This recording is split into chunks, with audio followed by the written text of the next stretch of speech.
নাটোরের ৩৮৫টি মন্দিরে জলকাদা উপেক্ষা করে প্রতিমা বিসর্জনের মধ্য দিয়ে ৫ দিনব্যাপী দুর্গোৎসবের সমাপ্তি ঘটেছে। গত রবিবার থেকে দেবীর পূজা শুরু হয়। এবার দেবীর আগমন ছিল গজে আর দোলায় গমন। আইন শৃঙ্খলা বাহিনীর কড়া নিরাপত্তা ও মন্দিরে মন্দিরে সিসি ক্যামেরা সংযুক্ত করা ছিল। পূজা চলাকালীন কোথাও কোনো অপ্রীতিকর ঘটনা ঘটেনি বলে জানা গেছে। উপজেলা পূজা উদযাপন পরিষদ কমিটির সভাপতি শ্রী দীপেন্দ্রনাথ সাহা জানান, মহা ধুমধামে দেবীর প্রতিমা বিসর্জনের মধ্য দিয়ে শেষ হয়েছে দুর্গোৎসব। কোনো জায়গায় অপ্রীতিকর ঘটনা ঘটেনি।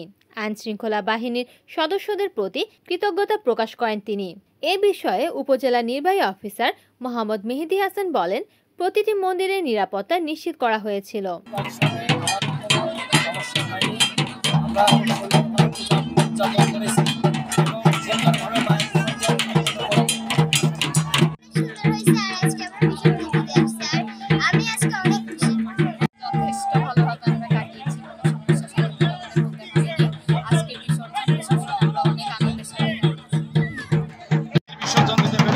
আমরা আনন্দিত, খুব সুন্দরভাবে হয়েছে।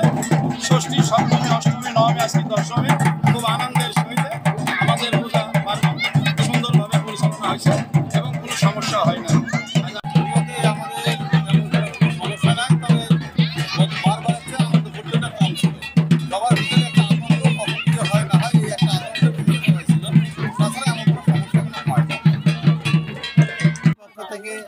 সর্বোচ্চ নিরাপত্তা পেয়েছে এবং আমরা আশা করি আমাদের ঘুম থাকলে তাদের ঘুম ছিল না, আমরা এই মনে করি। কারণ তারা দিন রাত 24 ঘন্টা আমাদের অতন্ত্র প্রহরীর মতো পাহারা দিয়ে রেখেছে, তাদের আমাদের কোনো সমস্যা সম্মুখীন না হয় এবং প্রতি ঘন্টায় প্রতি মিনিটে তারা খোঁজ খবর করেছে। এছাড়াও আমাদের বিভিন্ন রাজনৈতিক দল, বিএনপি, জামাত সহ সকল রাজনৈতিক দল আমাদেরকে অত্যন্ত সহযোগিতা করেছে, তার জন্য আবারও ধন্যবাদ জানাই।